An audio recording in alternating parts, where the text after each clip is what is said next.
El día de hoy vamos a continuar con la porción que quedó pendiente la anterior semana. Se llama Toldot, la cual significa los partos de.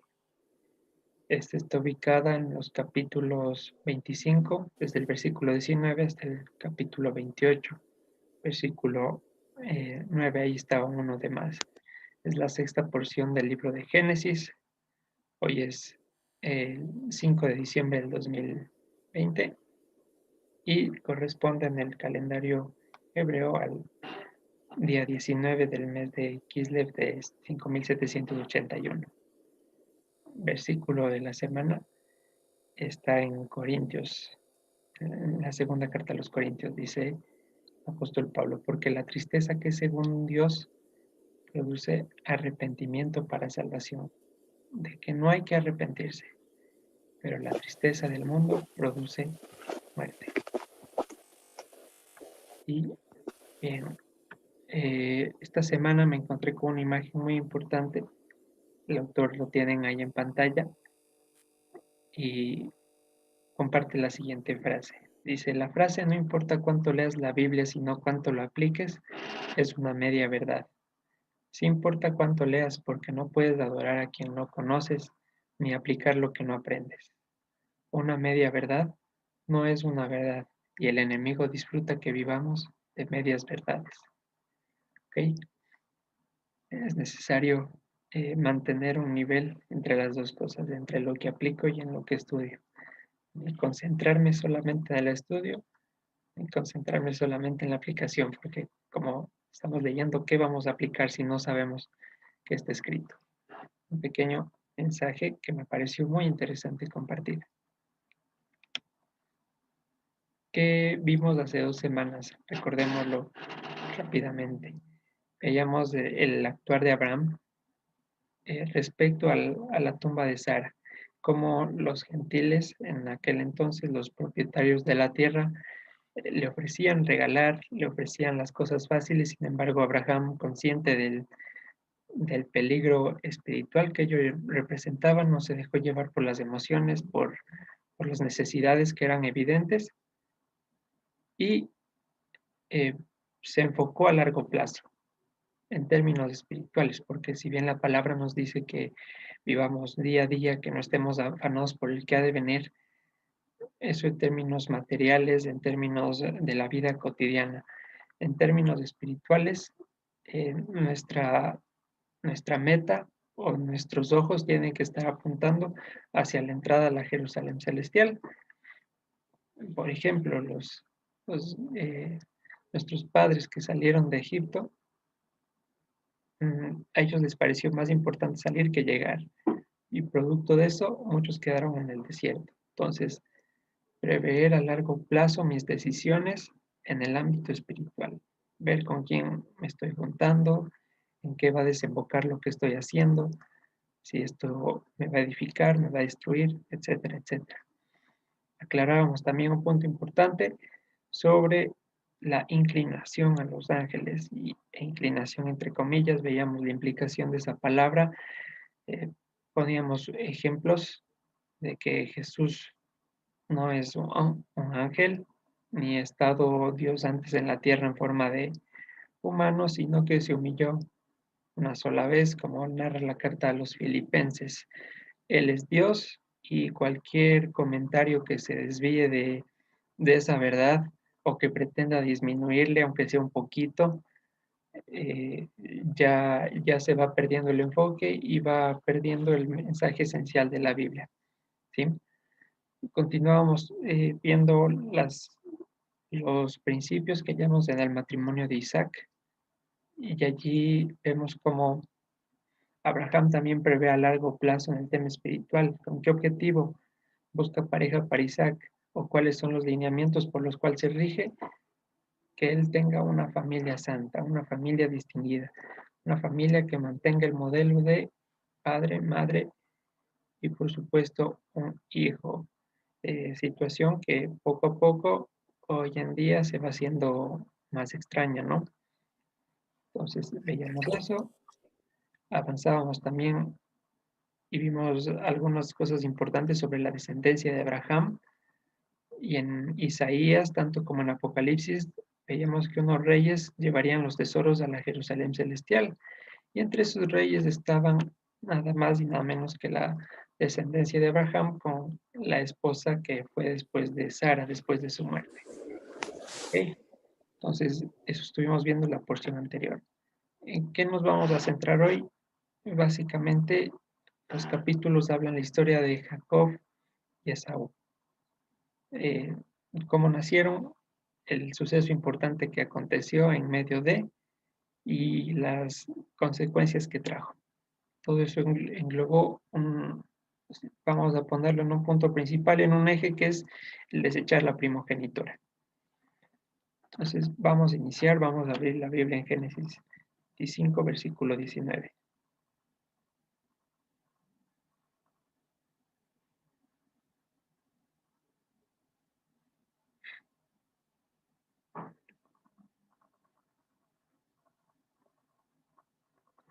Bien, dice la palabra,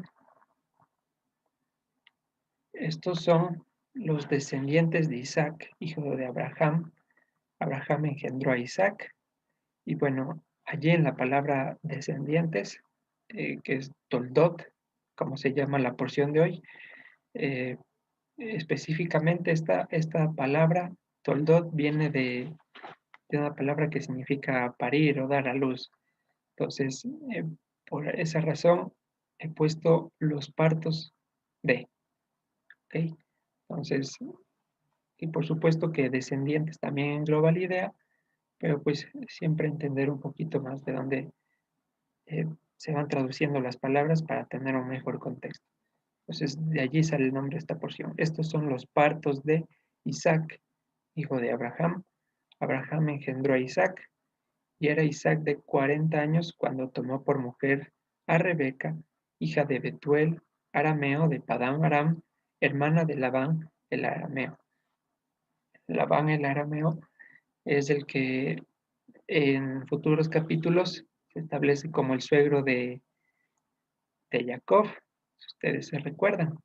Y este señor Labán, pues hacía sus prácticas con las potestades a través de movimientos que no están de acuerdo a la escritura. Y bueno, toda la cuestión que desarrolló, ¿no? Es importante un dato a tener en cuenta de dónde salía Rebeca o el parentesco de ella. De aquí algo interesante. Y oró Isaac, dice el versículo 21, al Señor por su mujer que era estéril, y lo aceptó el Señor y concibió Rebeca su mujer. ¿Qué, qué debemos tener en cuenta aquí? Desde que Isaac eh, se casa o finiquita el matrimonio con Rebeca a los 40 años, narra la escritura en versículos siguientes que no es hasta los 60 años que su mujer eh, se aparta de su esterilidad, se aparta entre comillas, por supuesto que de Dios, para concebir hijos. Entonces, ¿qué pasó aquí en el versículo 21? Hablábamos en anteriores veces, recordarán que no se necesita o no llega un poco a ser innecesario eh, clamar día y noche, y en este caso, por ejemplo, 20 años por la misma circunstancia, que no es la multiplicación del clamor, la que va a llevarnos a la consecución de los anhelos. Sin embargo, este versículo de pronto podría apuntar a lo contrario, que fue de pronto una actitud de Isaac de perseverar todos los días, y en virtud de eso vino la respuesta y su mujer pudo concebir.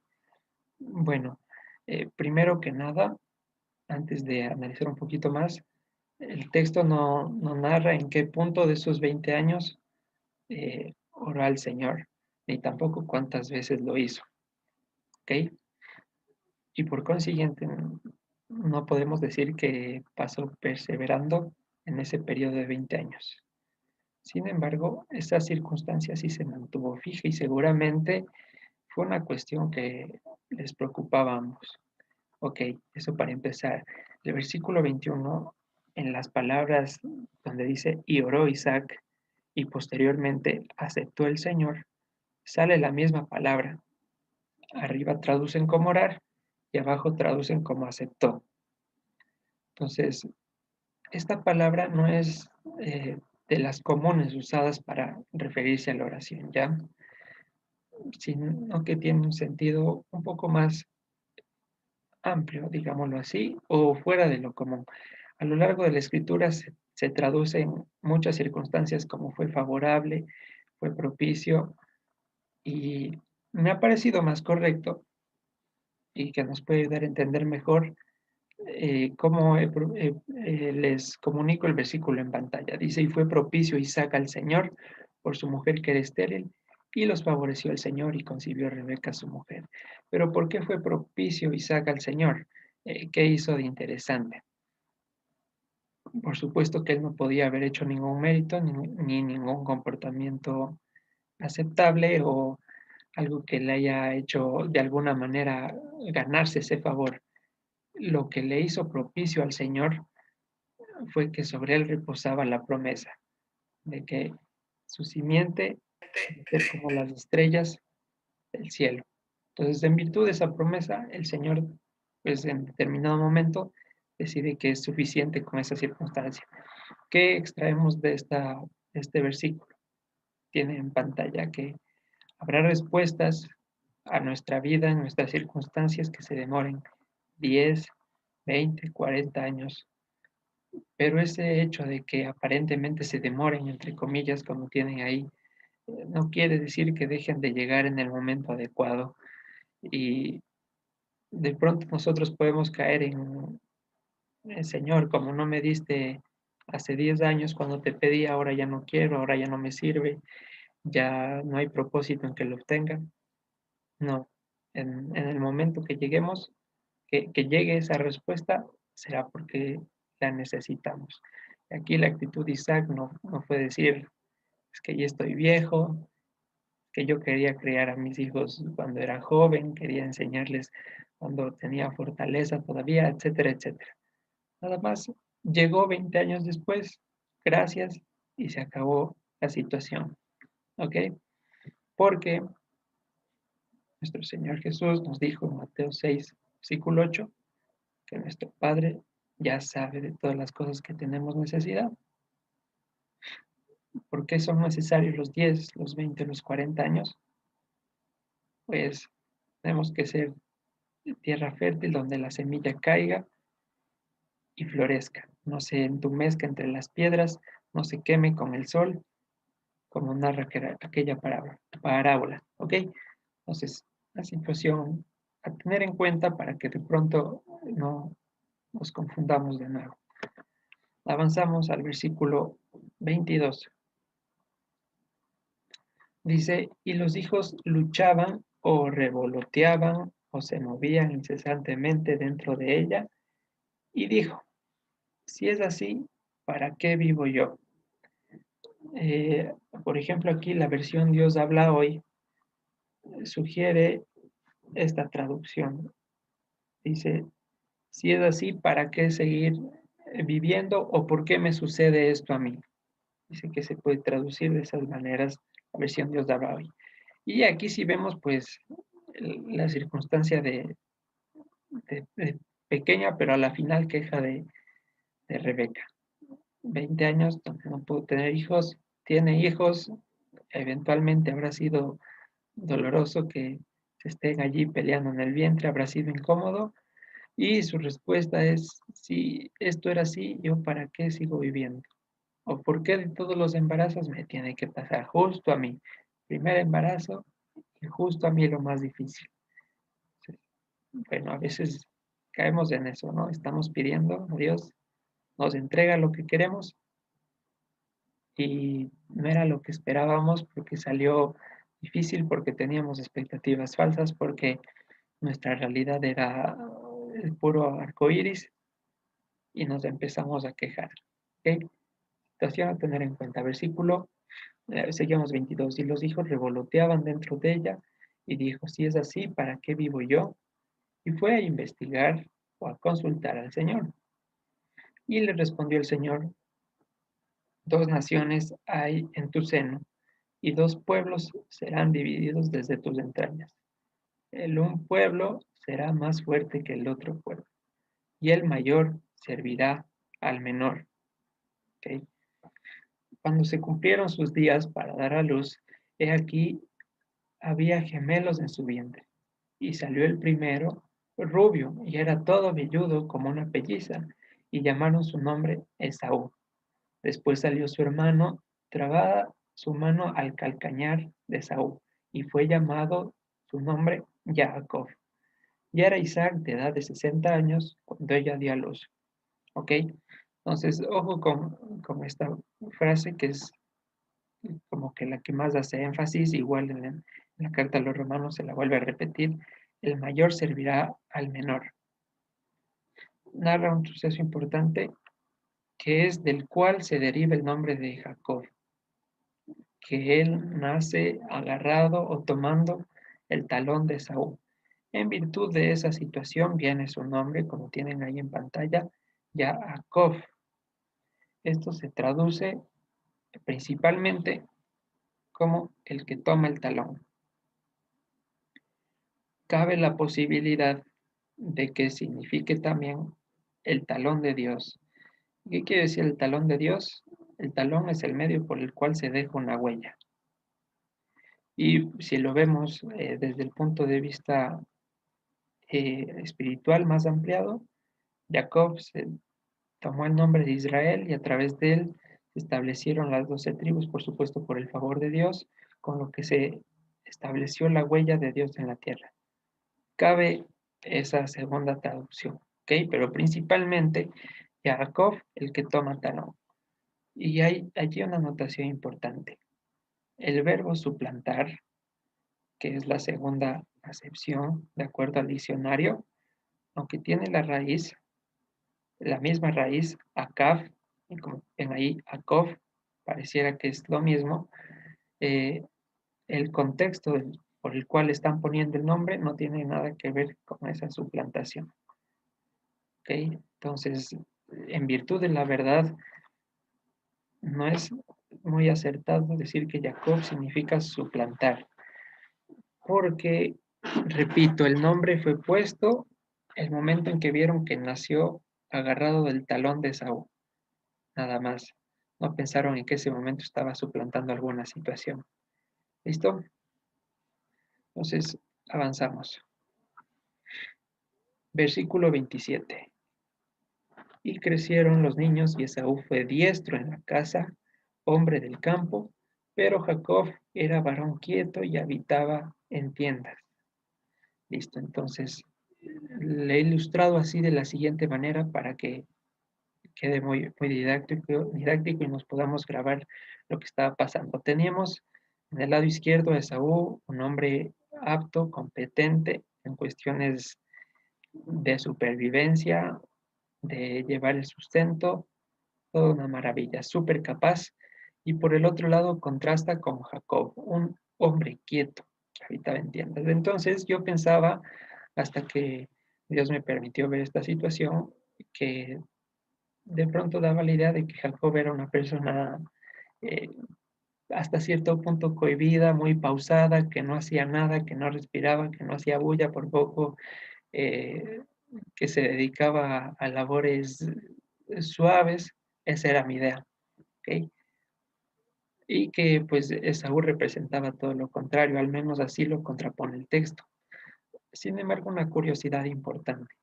Esta palabra que utiliza el texto aquí para decir que Jacob era varón quieto es la misma que utiliza el libro de Job para decir lo siguiente. Un varón llamado Job, y era este hombre, en nuestras traducciones dice en el versículo 1 del libro de Job capítulo 1, y era este hombre perfecto y recto. Allá lo traducen aquí. Sin embargo, es la misma palabra que acá traducen como quieto. No sé si me voy explicando, si no, por favor, me avisan nomás, no hay problema.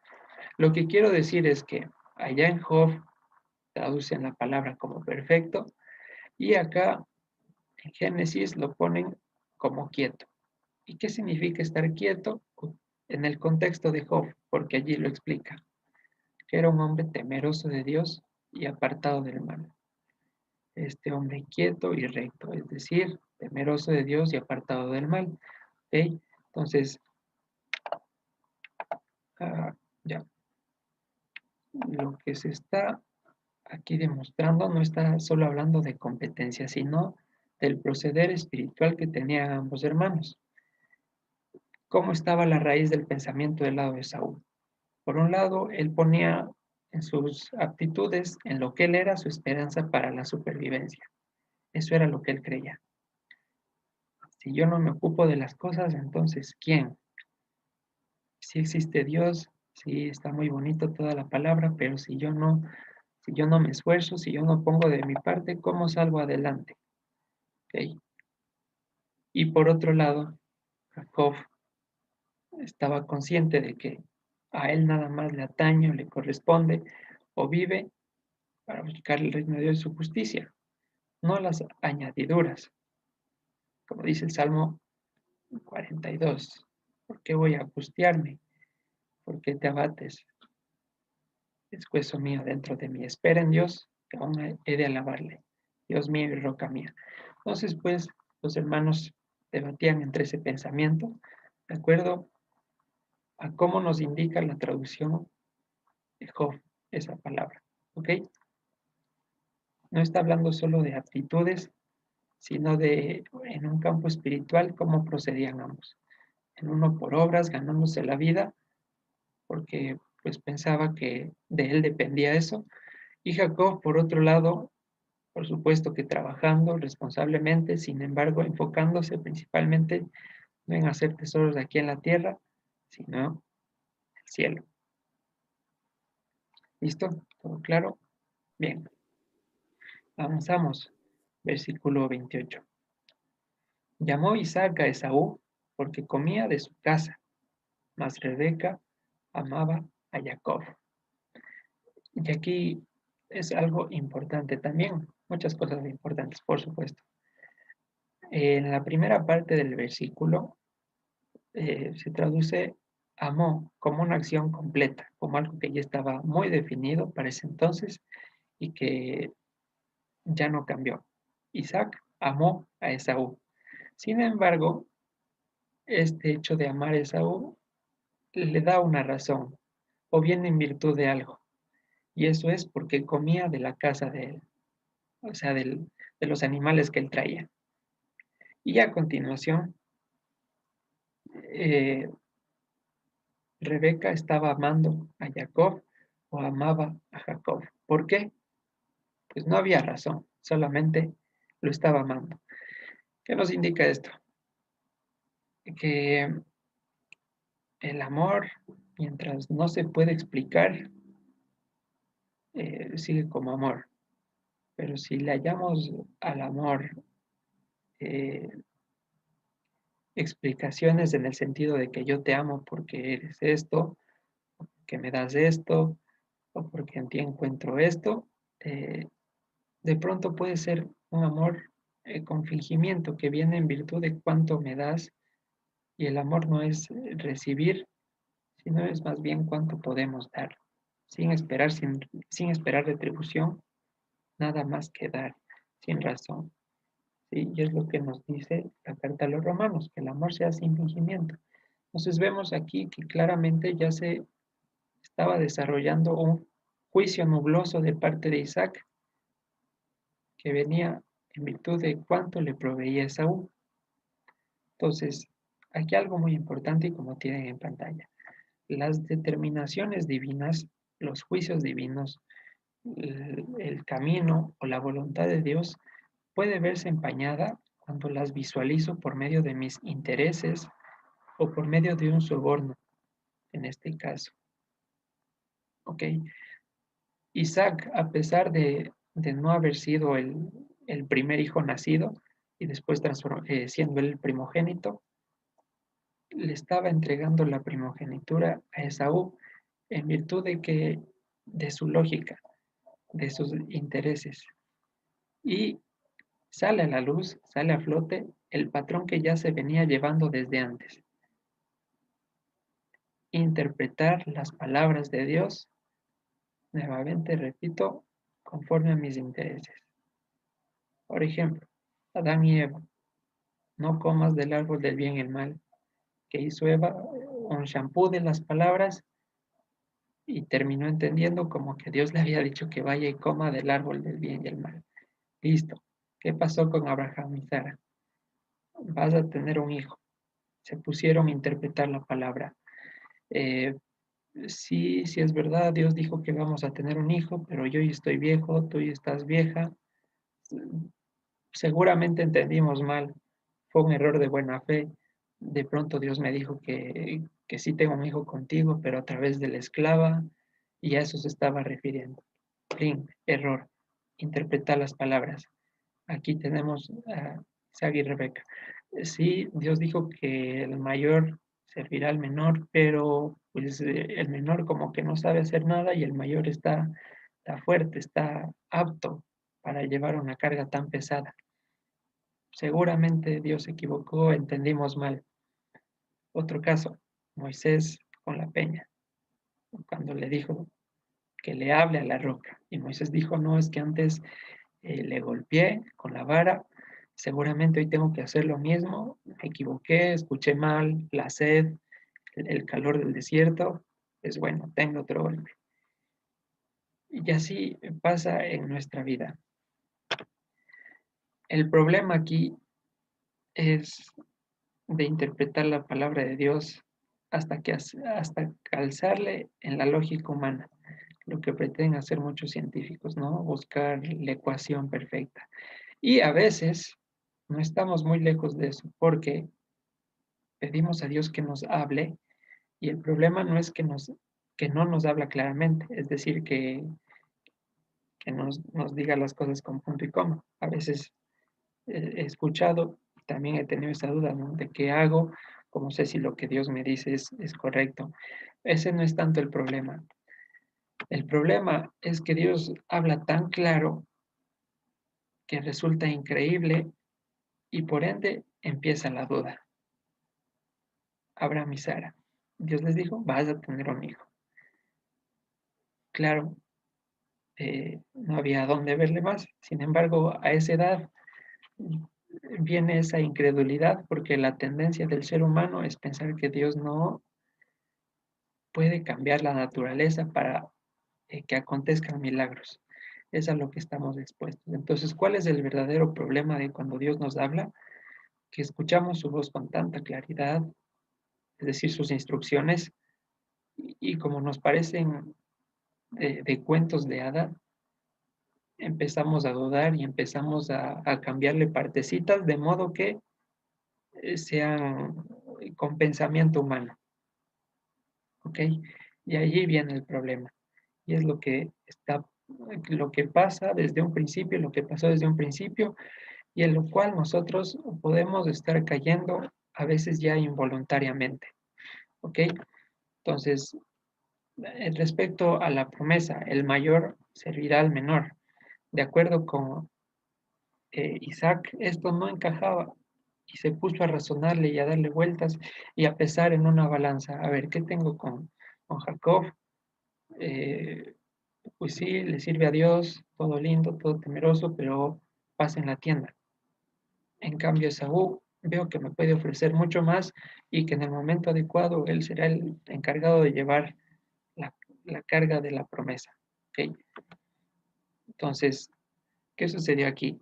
Esaú, ya pues con malicia, queriendo amañar la primogenitura a través de sus regalitos, experimenta la siembra y la cosecha. Él quería sembrar en maldad, que cosechó, que así como él quería comprar la primogenitura, fue Jacob el que en determinado momento le realizó lo mismo. ¿Ok? Entonces, escenario que sucedió después, cuando José se acerca a Jacob con Efraín y Manasés, y Jacob cruza las manitos y se dice, no, no, es que él no es el primogénito. Entonces, de pronto, Se seguía pensando en virtud de algún mérito que pudo haber existido, de pronto en ese caso. Pero la situación no es esa. Entonces hay que hacernos una pregunta que tienen en pantalla. ¿Vivimos convencidos de Dios o vivimos confiados en Dios? ¿Cuál es la diferencia entre vivir convencido y vivir confiado? El convencimiento es el resultado de estar seguros completamente de algo. Yo estoy convencido, digamos, de que Dios me salvó. Sin embargo, el rato de la prueba, vuelvo a caer, vuelvo a fallar o vuelvo a proceder de la misma manera equivocada. Entonces ya no estoy confiado. Simplemente sé que la Biblia es la verdad, pero no la vivo, porque no creo que eso me vaya a servir. Estamos ahí como Esaú, ¿no? Si no hago yo las cosas, entonces ¿quién? Si no hago por mis méritos, entonces ¿quién? ¿Qué significa entonces vivir confiados en la palabra?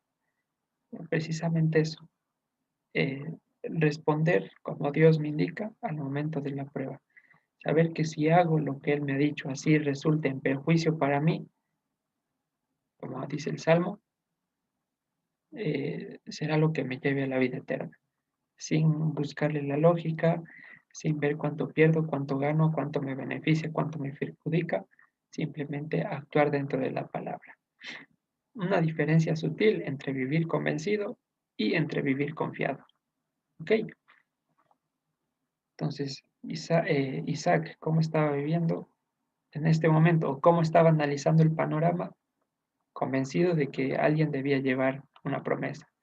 Sin embargo, no estaba confiando en que Dios era quien destinaba ese encargo. Si hay preguntas, por favor, avísenme ya. Entonces, en los versículos 29 al 34 vamos a hablar sobre el, la compra de la primogenitura. ¿Ya? Y guisó Jacob un portaje, y volviendo Esaú del campo cansado, dijo a Jacob: Te ruego que me des de comer de ese guiso rojo, pues estoy muy cansado. Por tanto, fue llamado su nombre Edom. ¿Se acuerdan que antes explicábamos o una vez vimos que Edom tiene las mismas letras que Adán? Y no era ninguna coincidencia, no era eh, un hecho al azar, sino que Edom evoca precisamente las características del humano promedio. Ya vamos a ver. Y Jacob respondió: Véndeme en este día tu primogenitura. Entonces dijo Esaú: He aquí yo me voy a morir. ¿Para qué pues me servirá la primogenitura? Y dijo Jacob: Júramelo en este día. Y le juró y vendió a Jacob su primogenitura. Entonces Jacob dio a Esaú pan y del guisado de las lentejas, y él comió y bebió y se levantó y se fue. Así menospreció Esaú la primogenitura. Entonces, eh, ya se entiende por qué Edom representa a Adán, es decir, Esaú representa a la humanidad, porque básicamente afuera y antes, alguna vez, cuando apartados de Dios, nos hicimos la misma pregunta. Yo aquí me voy a morir un día. ¿Para qué me va a servir obedecerle a Dios? Antes, en la vida pasada, de pronto alguna vez nos hicimos esa pregunta. Os repito, es lo que se escucha casi a diario allá afuera. Entonces, Esaú está replicando el carácter de hoy en día. Y como está en Corintios, en otras palabras, si Jesús no hubiera resucitado, vana es nuestra fe. Comamos y bebamos porque mañana moriremos. Sin embargo, no es así. Entonces, aquí en este preciso momento, Dios establece con pruebas innegables y contundentes el juicio de que Saúl nunca fue el encargado de llevar la promesa. ¿Por qué? Porque despreció. Y si despreció, significa que nunca fue un elegido. Vamos a leer primera de Juan 2:19. Alguien que nos ayude con la lectura, por favor.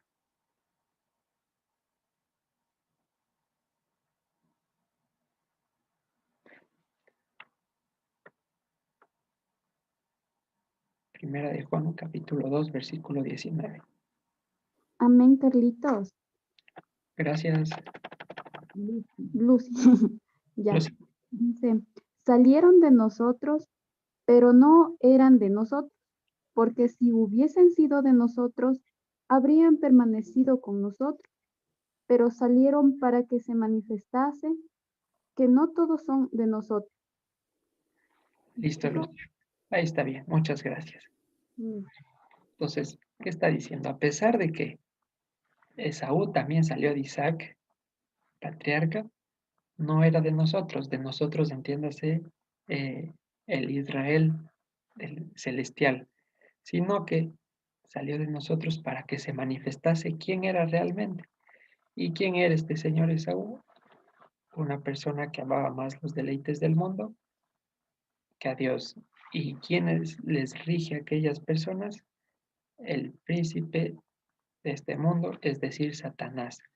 ¿Ok? Entonces aquí para que no se diga eh, que Jacob le robó la primogenitura o cosas por el estilo, se establece aquí un juicio divino en el cual se demuestra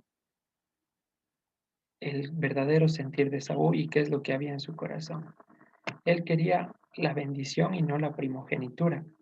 ¿Por qué? Porque estaba detrás de los bienes materiales y no de lo que significa llevar la promesa. Y ya vamos a analizar. Entonces, aquí se hace un trato legal, no, no se da ningún engaño, sino que se da cambio algo por algo. Y pues mm, está bien, está legal. Ok, el problema aquí no es el cambio, sino que Saúl no valora lo que tiene ni sabe lo que está vendiendo. Como he puesto en pantalla, lo que no es tuyo, te da igual perder. Los de la carne piensan en las cosas de la carne y así se mantienen y les da igual si, si se les habla o no se les habla mientras Dios no les revele. Les da igual las palabras. ¿Ok? Entonces, esa situación hay que tenerla en clara en este momento. Dentro de la primogenitura está la bendición. ¿Y qué es la bendición? Vamos a leer Génesis capítulo 12, versículo 12. Y haré de ti una nación grande y te bendeciré y engrandeceré tu nombre y serás bendición. Bendeciré a los que te bendijeren y a los que te humillen serán cortados. En ti serán benditas todas las familias de la tierra. ¿Qué era la bendición? El hecho de ser un medio de injerción. En otras palabras, ser la sal y la luz del mundo. Si nosotros que somos la sal no salamos, ya no servimos para nada más, no estamos cumpliendo con nuestro cometido. Entonces, el hecho de que sobre nosotros repose la bendición y que seamos de bendición implica el hecho de ser vehículos de injerción a Israel. Vehículos, repito, porque a fin de cuentas, quién entra y quién sale depende absolutamente de Dios. Pero en su misericordia, Dios nos afila para que transportemos de cierta manera, como una encomienda, a los que se sigan llegando, como sucedió con nosotros en algún momento. ¿Ok? Entonces, esto era lo que a Esaú le importó un quinto con tal de comer, ¿sí? Con tal de saciar un momento de hambre. Y avanzamos. Entonces, volvemos a Génesis 25. Dice, entonces Jacob dio a Esaú pan y del guisado de las lentejas, y él comió y bebió y se levantó y se fue. Así menospreció Esaú la primogenitura. Versículo 26 narra algunos acontecimientos respecto a Isaac. Vamos a saltar hasta el capítulo 27. Aconteció que cuando Isaac envejeció y sus ojos se oscurecieron quedando sin vista, llamó a Esaú su hijo mayor y le dijo, hijo mío. Y él respondió, heme aquí. Y él dijo, he aquí, ya soy viejo, no sé el día de mi muerte. Toma pues ahora tus armas, tu aljaba y tu arco, y sal al campo y tráeme casa. Y hazme un guisado como a mí me gusta, y tráemelo y comeré para que yo te bendiga antes que muera. Nuevamente es manifiesto el amor con interés, ¿no? Si tú me das un rico guisado de los que a mí me gustan, ahí te bendigo. Así que ve a cazar. Versículo 5. Y Rebeca estaba oyendo cuando hablaba Isaac a Esaú y su hijo, y se fue Esaú al campo para buscar la casa que había de traer. Entonces Rebeca habló a Jacob su hijo diciendo, He aquí yo he escuchado a tu padre que hablaba con Esaú tu hermano diciendo, Tráeme casa y hazme un guisado para que coma y te bendiga en presencia del Señor antes que yo muera. Y aquí algo muy importante a resaltar es la añadidura que hace Rebeca respecto a las palabras de Isaac. Repito nuevamente, dice en el versículo 7, y te bendiga en presencia del Señor antes que yo muera. Rebeca dice que Abraham, diré que Isaac dijo eso. Y ahora en el versículo 4 vamos a leer qué dijo Isaac, para que yo te bendiga antes que muera. Aparentemente no dice nada, aparentemente todo está bien, sin embargo, sí hay un problema, porque también se repite otro patrón, el cual es estarle añadiendo a las palabras de Dios lo que no dijo, eh, ya sea por buena fe, por mala fe, lo que sea. eh, a veces empezamos a creer, como tiene en pantalla, que Dios necesita nuestra ayuda, que se le quedó incompleto algo y tenemos que darle una manito para solucionar esos problemas. Y desde ahí empieza ya el problema, porque eh, Rebeca se está moviendo por el miedo de perder algo. Y cuando nosotros empezamos a actuar en el miedo a perder, ya no actuamos espiritualmente, sino nos empezamos a mover carnalmente en cualquiera de los ámbitos. Miedo a perder trabajo, miedo a perder la salud, miedo a perder una amistad, una relación, etcétera, etcétera. El miedo no tiene que ser lo que nos influencie, porque entonces no estamos obrando en el amor. Y si no estamos obrando en el amor, ¿qué es el amor? El guardar los mandamientos. Si no estamos obrando en el guardar los mandamientos, entonces estamos actuando en modo de Esaú. ¿Para qué me va a servir esto si yo voy a morir aquí? Entonces, no puede ser ese nuestro proceder. Y es lo que se deriva de aumentar las palabras. Así sea una goma, un punto, como está en Mateo 5. No se necesita aumentar y mucho peor quitar. ¿Ok? Entonces, interesante cómo Rebeca añade tres palabritas a lo que dijo Isaac. Versículo 8. Ahora pues, hijo mío, obedece a mi voz en lo que te mando. Ve ahora al ganado y tráeme de allí 2 buenos cabritos de las cabras y haré de ellos viandas para tu padre, como a él le gusta. Y tú las llevarás a tu padre y comerá para que él te bendiga antes de su muerte. Y Jacob dijo a Rebeca su madre, He aquí Esaú mi hermano es hombre velloso, y yo lampiño. Quizá me palpará mi padre y me tendrá por burlador, y traeré sobre mí humillación y no bendición. Y su madre respondió, Hijo mío, sea sobre mí tu humillación, solamente escucha mi voz, ve y tráemelos. Entonces él fue y los tomó y los trajo a su madre, y su madre hizo guisados como a su padre le gustaba.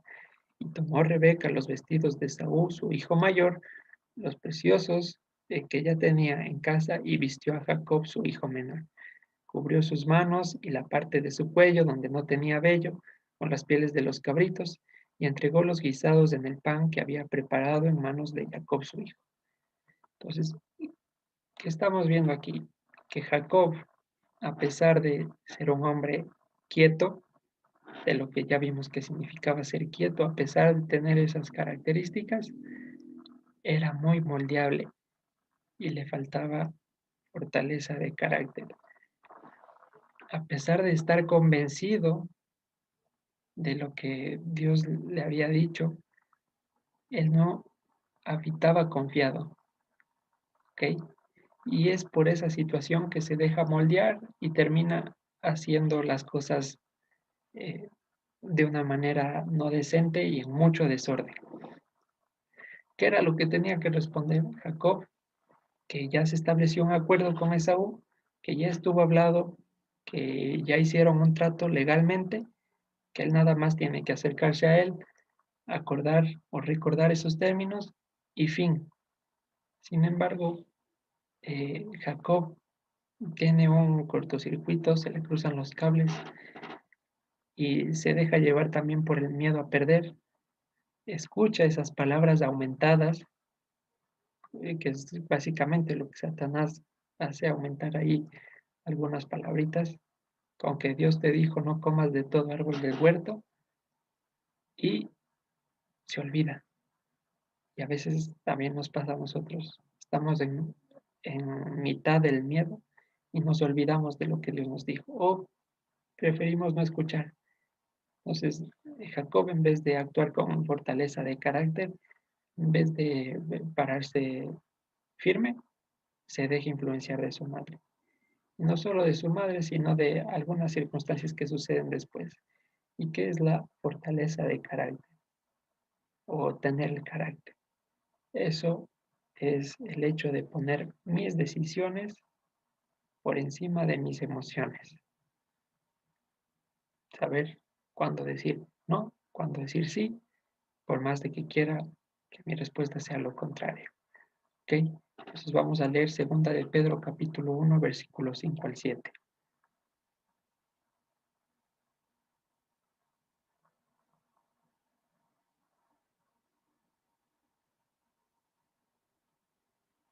Nos ayuden con la lectura, por favor.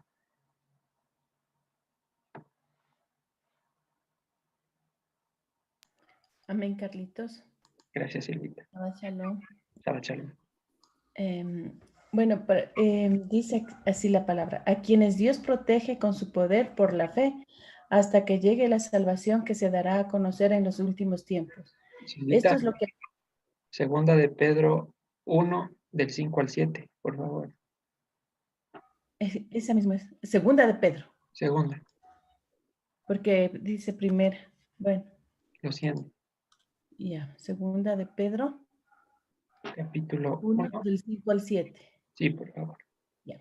Y por eso deben esforzarse para añadir a su fe una buena conducta, a la buena conducta el entendimiento, al entendimiento el dominio propio, al dominio propio la paciencia, a la paciencia la devoción a Dios, a la devoción a Dios el afecto fraternal y el afecto fraternal al amor, el amor. Si ustedes, hasta el 8, ¿no? Sí, Silvita, Si gracias. ustedes tienen estas virtudes y las desarrollan, estas los ayudará a crecer y conocer más a nuestro Señor Jesucristo y los harán más fructíferos y útiles.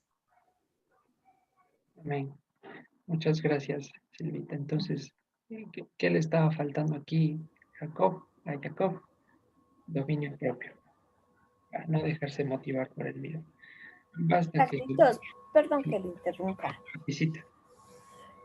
Perdón, ¿me podría repetir esa parte que usted dijo que fortaleza de carácter era Okay. anteponer las emociones antes que...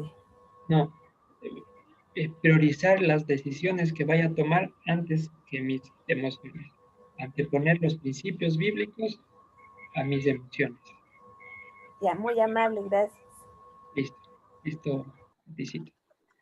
Entonces, decía que en 2 de Pedro, las cuestiones que habla, basta que alguno de estos características esté tambaleando en nuestras vidas para que estemos propensos a dejarnos llevar por el miedo a perder algo. Y esta fortaleza de carácter no se desarrolla eh, aprendiéndose versículos.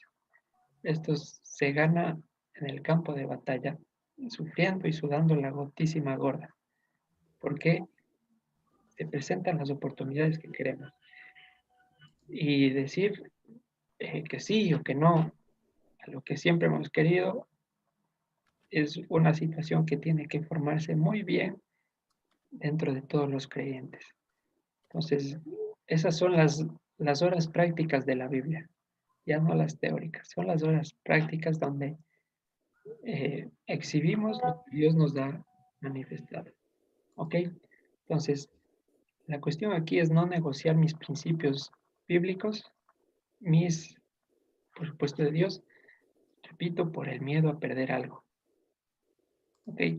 Entonces, si creemos que vamos a perder algo, en otras palabras estamos diciendo que la salvación y la bendición de Dios es por obras. Así, y es lo que pensaba Jacob, que si él no hacía estas cuestiones, se iba a quedar sin bendición y se iba a alterar el plan de Dios y Esaú se iba a salir con la suya y se iba a armar un quilombo. De pronto eso llegó a pensar y no se dejó llevar por la soberanía divina. Resultado de esto, un gran lío, todo se desordenó, Jacob tuvo que salir huyendo, vamos a seguir leyendo ya. Versículo 18. Entonces este se fue a su padre, estamos en Génesis 27, y dijo, Padre mío, e Isaac respondió, heme aquí, ¿quién eres, hijo mío? Y Jacob dijo a su padre, yo soy Esaú, tu primogénito. He hecho como me dijiste, levántate ahora y siéntate y come de mi casa para que me bendigas. Entonces Isaac dijo a su hijo, ¿cómo es que la hallaste tan pronto, hijo mío? Y él respondió, que el Señor tu Dios hizo que la encontrase delante de mí. E Isaac dijo a Jacob, acércate ahora, te palparé, hijo mío, por si eres mi hijo Esaú o no. Y se acercó Jacob a su padre Isaac, quien le palpó y dijo, la voz es la voz de Jacob, pero las manos de Esaú. Y no le conoció porque sus manos eran vellosas como las manos de Esaú, y le bendijo.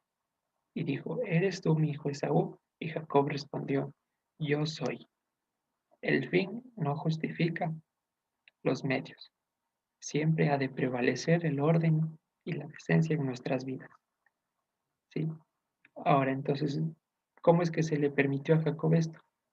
Como hemos dicho antes, la escritura es útil para redarguir y nunca ha maquillado los errores, vamos a decirlo así, de sus protagonistas, sino al contrario, los pone escritos para que en un futuro no vuelvan a ser considerados como proezas o como modos de actuar, sino que están claramente evidenciados en la escritura para que no volvamos a proceder así. ¿Ya?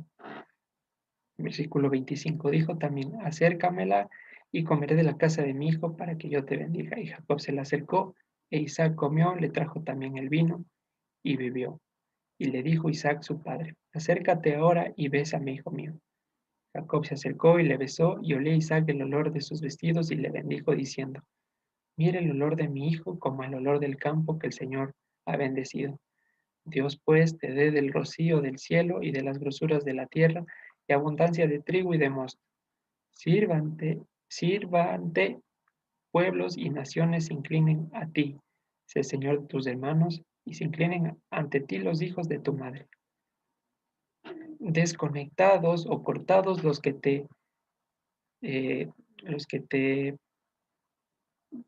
esta palabra se me fue, los que te desarraiguen, y benditos los que te bendijeren. Entonces, aquí algo muy importante. A pesar de que esta parte, versículo 29, le dijo a Jacob, no se ve evidenciada en ninguna parte en la escritura que los demás pueblos y naciones se están inclinando delante de Jacob. No se evidencia. Y dice, y se inclinen ante ti los hijos de tu madre. Los hijos, solo había uno más que era Esaú. Entonces, este no calza en la visión de Jacob, como que si fuera algo para él, sino a quién estaba representando. Recordemos que Jacob era la huella de Dios e Israel, el proyecto llamado Israel. Entonces, más que a Jacob como persona, esta profecía estaba evocando a lo que representaba él como persona cuando lleve la promesa. No sé si me estoy explicando. Lo que estoy diciendo es que aquí Isaac le dice a Jacob que le servirán los pueblos, que se inclinarán delante de él y que los hijos de su madre le iban a servir. Primero mencionamos que hijos de su madre solo hay uno más, y que los pueblos nunca se postraron a Jacob y que nunca se inclinaron delante de él. Entonces, ¿qué pasó con esta bendición? Repito, no era para él, sino para lo que él representaba. ¿Y a qué iba a representar en el futuro? A Israel. Israel, ¿a quién representa?